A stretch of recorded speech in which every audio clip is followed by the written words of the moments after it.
Hello friends, welcome to my channel Plant Pathology Pathsala. In my previous videos, we have discussed about the kingdom Chromista. There we have already covered the family Pythiaceae and we have already discussed the late blight of potato and damping of a vegetable, these two diseases in detail. Okay, so next we will discuss about the family Albugoginaceae, which contain a single pathogen, that is Albugo candida, which is causing the white rust on mustard or the crucifers. Okay, so let's discuss the Albugoginaceae family. So first, the main characteristics of this family.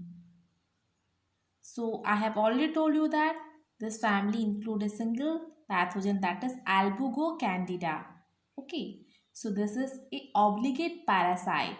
Obligate parasite means it needs a living host for its growth and survival. Okay, without a living host, it can't survive. So it is an obligate parasite.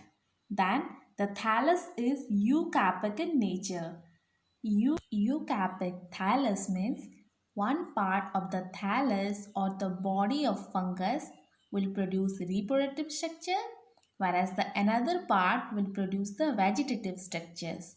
Okay, so in the same thallus or the same body of fungus, both the reproductive and the vegetative structures are formed. The next is the cell wall is primarily made up of cellulose. As we have already discussed that in the group Chromista or the Oomycetes fungus, it contains the cellulose in its cell wall, whereas other true fungus that is present in the kingdom fungi are containing the chitin in it in the cell wall. Okay. So this is the main difference between the kingdom Chromista and the kingdom fungi.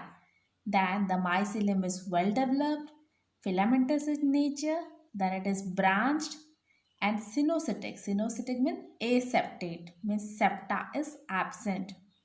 Okay. So if the septa is absent, then the nuclear condition will be multinucleate and that condition is called cynocytic condition. Then it is highly in nature, means it is colorless. Then intercellular. Intercellular means here you can see here that in between the host cell it is growing. Okay, this is one plant cell, this another plant cell, this hyphae or the mycelium is growing in between the space. Okay, that is in the intercellular space, so it is intercellular mycelium. Then how it obtain the nutrition? It obtain nutrition by producing a special piercing organ, that is the hostoria or the hostorium. The plural is hostoria. Okay, and that is of knob shape. Here you can see this mycelium, intercellular mycelium is growing, and to puncture the host plant, it is producing a knob shape hostoria, okay, through which it obtains its nutrients. Then about the reproduction, first is asexual reproduction. For asexual reproduction, sporangiospore or the zoospore, that is in motile. Okay, so motile biflagellated reniform zoospores are produced inside the globosporangia. Here, this is a globosporangia that is produced on a special type of hyphae that is called as sporangiophore. Okay, so the hyphae or the specialized hyphae on which sporangia are produced is called as sporangiophore. Just like that, when the conidia are produced on a specialized hyphae, that is called as conidiophore. Okay, same only.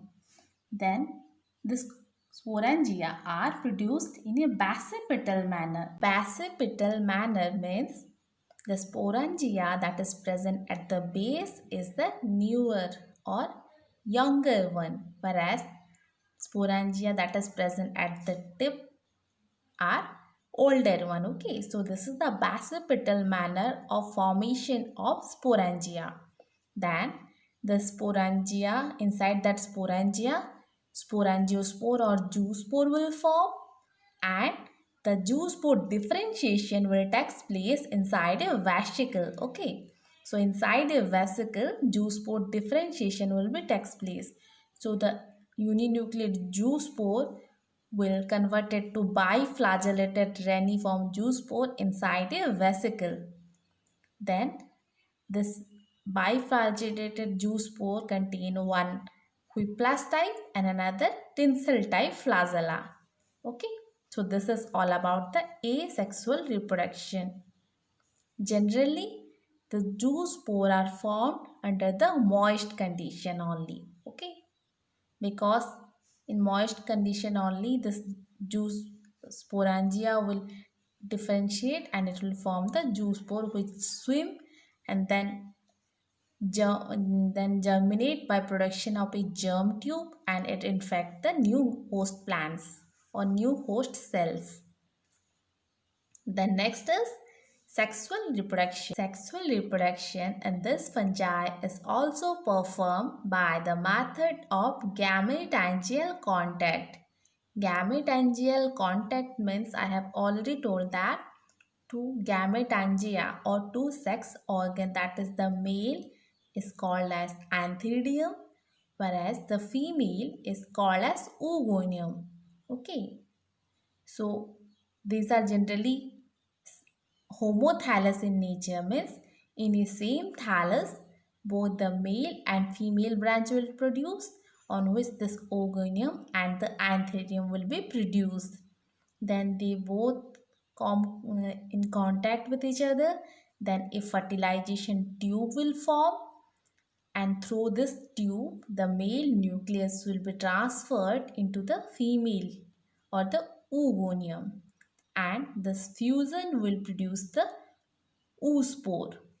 Okay, and this oospore is the sexual spore or the resting spore that is perpetuating in the soil or it can act as a hibernating soil, a hibernating spore. Okay, that oospore contain a outer exine and inner layer that is the intine. Two layer is there, two outer or the two membrane is there in the oospore. Then when favorable condition will be there, then this oospore will germinate by production of this vesicle and juice spore will release which again infect the plants. Okay, so this is all about the reproduction and important characteristics of the family Albugogenaceae. Let's discuss the diseases it causes. So this contains a single pathogen that is Albugo candida which cause the white rust of mustard or the crucifer. Okay, so let's discuss the symptom. The disease affects all the aerial part of the plant and below ground part like roots are not affected, okay, or not attacked. Okay, so only the aerial part, mostly the leaf, are mostly attacked. Okay, this symptom may appear as a result of two type of infection. Either it may be a local infection or a systemic infection.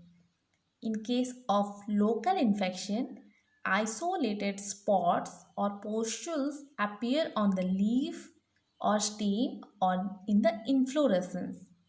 This pustule may be variable in size and it can be of 1 to 2 in diameter. Okay, this is generally raised in nature just like rust pustule. Okay, but it is in white color. Okay, that's why it is different from the rust that is the wheat rust. Okay, here the pustules are of whitish in color, that's why it is called as white rust. And another difference is this rust or this rust fungi do not produce any type of basidiospore or basidia, that's why it is grouped in different family or different kingdom. Okay, it produce oospore and sporangiospore or the zoospore. Okay, it do not produce any type of basidiospore just like the other rust fungi. Next is the systemic infection. In this, the young stem and the inflorescence are infected. The fungus becomes systemic in these parts and the affected tissue are stimulated to various deformalities. Okay. The most prominent is the hypertrophy of affected part. Due to the hypertrophy and hyperplasia of the floral part, it shows different type of swellings and distortion. Here you can see in this picture different type of deformities are formed. Okay, so abnormal growth of the floral parts will occur. So this is all about the symptom, that is maybe the local symptom, that is small pustule of different size maybe that is present on the leaf surface. Okay, so whitish pustules may be formed on leaf surface or stem surface, whereas in case of systemic infection, the deformities are can be observed in the inflorescence. Okay, so this is all about the symptom. Next is the disease cycle. The primary infection occurs due to the oospore, that is hibernating in soil, or maybe due to the mycelium that is perpetuating in the perennial host. Okay, these serve as primary inoculum when the environmental condition is favorable. So first, this oospore will germinate in the presence of water to form a vesicle in which large number of zoospores are formed. Okay, here you can see this zoospore are biflagellated in nature, means two flagella are there. One is tinsel type and another is whiplash type. So by the germination of the oospore, a vesicle will produce and the zoospore will differentiate it inside that and large number of zoospores are formed or biflagellated zoospores are formed. These zoospores swim in film of water and land on suitable host and germinate by producing a germ tube. Here a tubular structure is formed from the zoospore. Okay, before this, first this zoospore will ancest. It will release its flagella and then it germinate to produce a germ tube when it land on a suitable host. Okay, then it enter into the host cell and establish the infection or the plant become disease, that is the white rust of blister. I have already discussed the symptoms, that is maybe the local or systemic symptoms are there. In case of local symptom, white pustules are formed over the leaf or in stem, whereas in case of systemic infection, deformities will occur in the inflorescence. Okay, so swelling or any abnormal flower or floral shape will form. Then soon the mycelium, after absorbing the nutrients and food materials from the host, it accumulates below the epidermis. Okay, and the conidiophore, which are generally clavate nature, on the top of the conidiophore or the sporangiophore, it will produce the sporangia. Okay, so this, here you can see the sporangiophore is there, over which globosporangia are formed in a basipetal manner, means the basal one or the sporangia that is at the base is newer one or younger one, whereas the sporangia at the tip portion are the older one. So this is the basipetal manner or basipetal manner of formation of the sporangia.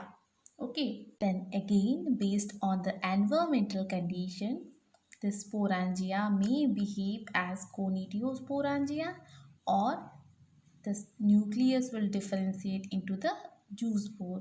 So at the higher temperature, the sporangia will behave as conidiosporangia and This act as secondary infection or help in the spreading of disease, that is it can blown by air and later it can accumulate in new host surface where it germinate and infect the host. Okay, but in moist condition the nucleus inside the sporangium will differentiate it and form the zoospore.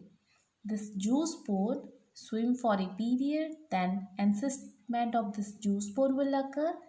When it get the favorable host, then the zoospore germinate by formation of a germ tube which enter the host and cause the secondary infection if the favorable environmental condition is there. Okay, so this is the asexual cycle, that is the production of sporangia and zoospore. This is a repeating cycle. Okay, but when the favorable environmental condition is not there, that time this fungus will undergo sexual reproduction or the sexual cycle will start, and by the process of gamete-angial contact they will produce the oospore, okay, which hibernate in soil. So this is the sexual cycle. Only when the favorable condition will occur, this oospore will germinate by production of a vesicle on which the zoospore differentiation will take place, and again this zoospore will infect the crucifer plants. Okay, so this is the disease cycle. Next is the management. As we all know that this is a obligate pathogen, so it need a alternate host or its primary host for its survival.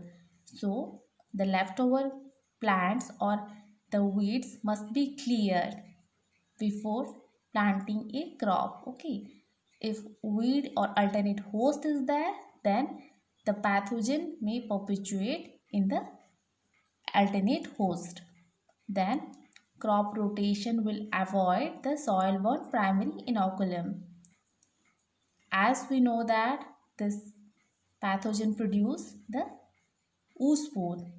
So if we rotate the plants or if we grow the non-host crop, then this soil-borne primary inoculum can be destroyed because it will not get its host and substantially it may be destroyed. Okay, then spraying of dithane M45 at the rate 0.2%. Okay, this is a very effective fungicide against the oomycetes fungus. Any oomycetes fungus like Pythium and Phytophthora and this Albuco candida, this dithane M45 is very useful. Okay, then use of this resistance variety are recommended. So this is all about the management practices. So this is the end of this video. If you found this video useful for you, please like and subscribe my channel. Thank you.